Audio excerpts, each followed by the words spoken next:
আসসালামু আলাইকুম। আমি আমার আজকের এই ভিডিওতে দেখাবো, আমার এই টিউটোরিয়ালে আমি দেখাচ্ছি কিভাবে ফটো প্রিন্ট করতে হয়। টি-শার্টের জন্য কিভাবে আমরা ফটো প্রিন্ট গ্রাফিক করব। তো ফটো প্রিন্ট করার জন্য সবচেয়ে গুরুত্বপূর্ণ যে বিষয়টি সেটা হচ্ছে ফটো সিলেক্ট করা।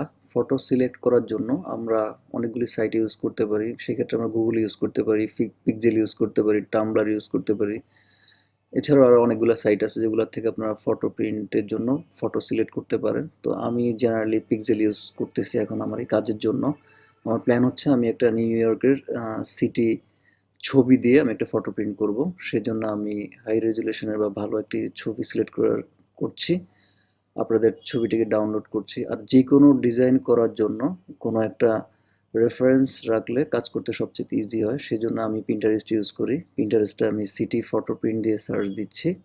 সিটি ফটো প্রিন্ট দিয়ে সার্চ দেওয়ার পর এখানে আপনি অনেক আইডিয়া পাবেন, যে আইডিয়ার থেকে হয়তো একটু চেঞ্জ করে বা কিছু কিছু আইডিয়া আপনি নিয়ে আপনি সুন্দর একটি ফটো প্রিন্ট করতে পারেন। তো সেই ক্ষেত্রে আমি একদম বেসিক একটি ডিজাইন এখান থেকে সিলেক্ট করলাম পিন্টারেস্ট থেকে।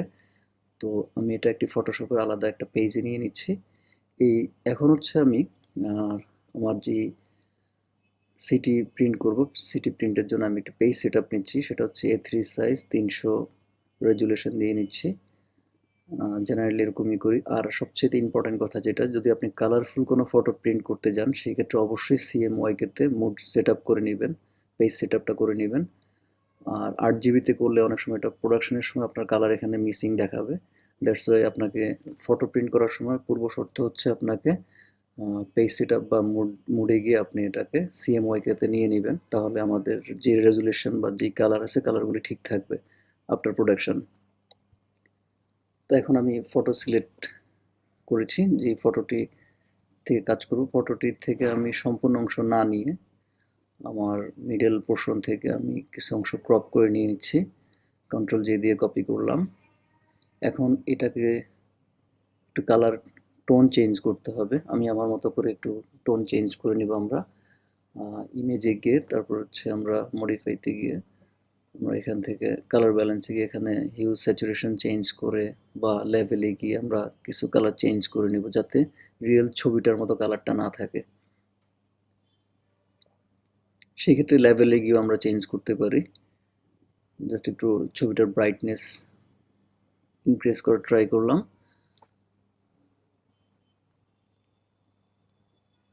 এবার আমার বাম পাশে যে রেফারেন্স ছবিটি আছে, যেটা আমার ইন্সপিরেশন, সেটা সাথে কিছুটা ম্যাচ করে আমি আমার গ্রাফিকটি করছি। তো এখানে কিছু লাইন আছে বা কিছু টেক্সট আছে যেটা NYC নিউ ইয়র্ক সিটি। তো আমি জাস্ট আপনাদের বোঝানোর জন্য আমি খুবই সিম্পল এতে কাজ করার চেষ্টা করছি। তো আমি ছবির লেয়ারের একদম নিচের লেয়ারে আরেকটি লেয়ার নিয়ে ব্ল্যাক কালারের একটি ফিল কালার করে নিলাম। এখন এটার মধ্যে হচ্ছে কিছু টেক্সট দিতে হবে। একটা ফটো প্রিন্ট করার জন্য মানে ফন্ট সিলেকশনও আসলে একটা ম্যাটার। তো সেই ক্ষেত্রে আসলে আমাদের একটা ডিজাইন করার জন্য সব দিকেই বিবেচনা করতে হবে। আর এখানে ফটোশপের মাধ্যমে আমি জাস্ট এখন NYC লিখছি। আর এটা প্রয়োজন বোধে আপনি ফন্ট চেঞ্জ করে নিতে পারবেন, নেবেন। আর অবশ্যই মনে রাখবেন যে ফন্ট আপনি এখানে ইউজ করবেন, আপনি যখন এটা প্রোডাকশনের জন্য ফাইলটি দিবেন র ফাইল হিসাবে, তখন এই ফন্ট অবশ্যই ভেঙে দিবেন। যেটা আর আপনি আপনার কাজের সুবিধার্থে পরবর্তীতে চেঞ্জ করার জন্য একটি রেফারেন্স ফন্ট রেখে দিতে পারেন। বাট যেটা আপনি ফাইনাল ডিজাইন করবেন সেটা তো অবশ্যই ফন্ট ভেঙে দিবেন। আদারওয়াইজ যেখানে আপনি এটা প্রোডাকশনের জন্য দিবেন সেখানে একটা ফন্টটা মিসিং দেখাবে, তাদের এই ফন্টটা নাও থাকতে পারে। সেই ক্ষেত্রে ওয়াইজ হচ্ছে এটা ভেঙে দেওয়া।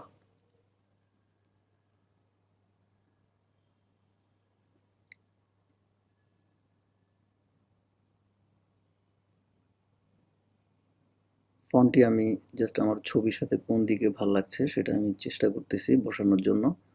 এই যে ফন্ট আমি একটি Ctrl+J দিয়ে কপি করে রেফারেন্স মেইনটা রেখে দিলাম রেফারেন্স হিসাবে, এবং পরবর্তী আরেকটা যেটা আমি কপি করেছি সেটা আমি ভেঙে ফেললাম, রাস্টারাইজ করে ফেললাম। এখন আমার ফন্টটা আর কোনো সমস্যা হবে না। এখন এটা আমি যেটা আমার টি-শার্টের বডি কালার হবে হোয়াইট হবে, হোয়াইট ব্যাকগ্রাউন্ডের সাথে কালার চেঞ্জ করে নিয়েছি NYC-র।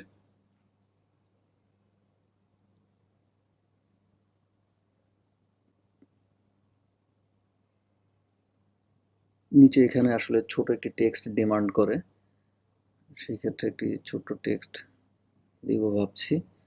আর এখানে একটি বক্সের মতো করে এখানে কিছু কালার ফিল্টার দিয়ে একটু চেঞ্জ করার চেষ্টা করতেছি, জাস্ট ডিজাইনের সৌন্দর্যের জন্য।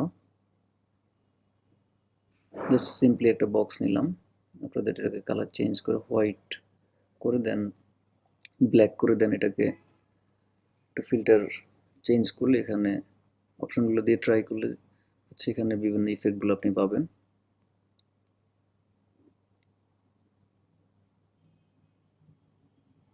এবার হচ্ছে নিচে ছোট একটি টেক্সট ডিমান্ড করে, সেই ক্ষেত্রে আমি চিন্তা করতেছি এখানে নিউ ইয়র্ক সিটি লিখছি।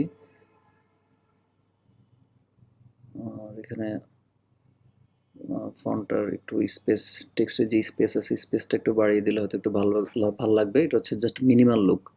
মিনিমাল এই পোর্শনগুলোতে সাধারণত মিনিমাল লুক যে ফন্টগুলো আছে বা টেক্সট আছে সেটা ইউজ করলে একটু ভালো লাগে, সেই ক্ষেত্রে আমি এটার একটু স্পেসটা বাড়িয়ে নিচ্ছি।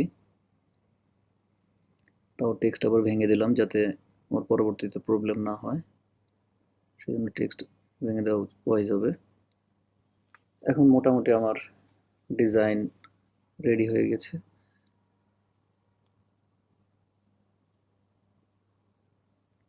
জাস্ট আমার লেফট সাইডে যেটা আছে সেটা আমার একটা ইন্সপিরেশন ছিল, আমি জাস্ট ওইটার থেকে একটা আপগ্রেডেড ভার্সন করার ট্রাই করেছি ডিজাইনে। তো আপনারা আর একটু সময় দিয়ে কাজ করলে আরও অনেক সুন্দর জিনিস করতে পারবেন। আমি জাস্ট টেকনিকটা দেখানোর জন্যই আমি জাস্ট সিম্পল ওয়েতে কাজ করেছি, যেটা আমি অলওয়েজ করি।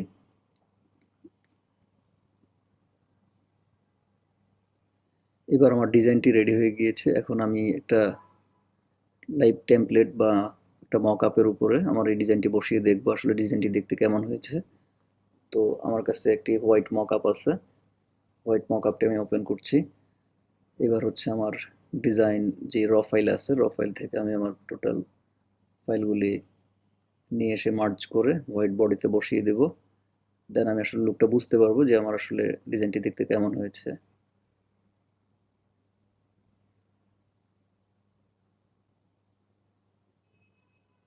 আর এইসব ডিজাইন করার ক্ষেত্রে অবশ্যই মনে রাখবেন র ফাইল যেটা আছে সেটা আপনি কখনোই মার্জ করবেন না, র ফাইলটা আলাদা রাখবেন আর ওভারভিউ ফাইল আলাদা করবেন, তাহলে আপনার কাজের অনেক ইজি হবে। এতক্ষণ যারা সাথী থেকে আমার ভিডিওটি দেখেছেন আশা করি তারা একটু হলেও শিখতে পেরেছেন। কোনো প্রকার আপনাদের মন্তব্য থাকলে ভিডিওতে কমেন্ট করে জানানোর অনুরোধ রইল। আর যারা আমার চ্যানেলটি এখনও সাবস্ক্রাইব করেননি তারা সাবস্ক্রাইব করে ফেলতে পারেন এবং পাশে থাকা বেল বাটনে ক্লিক করে নতুন ভিডিও দেখার জন্য, আপডেট পাওয়ার জন্য বেল বাটনে ক্লিক করতে পারেন। ইনশাল্লাহ দেখা হবে নতুন কোনো টিউটোরিয়ালে, নতুন কোনো ভিডিওতে। সেই পর্যন্ত ভালোই থাকবেন। আসসালামু আলাইকুম।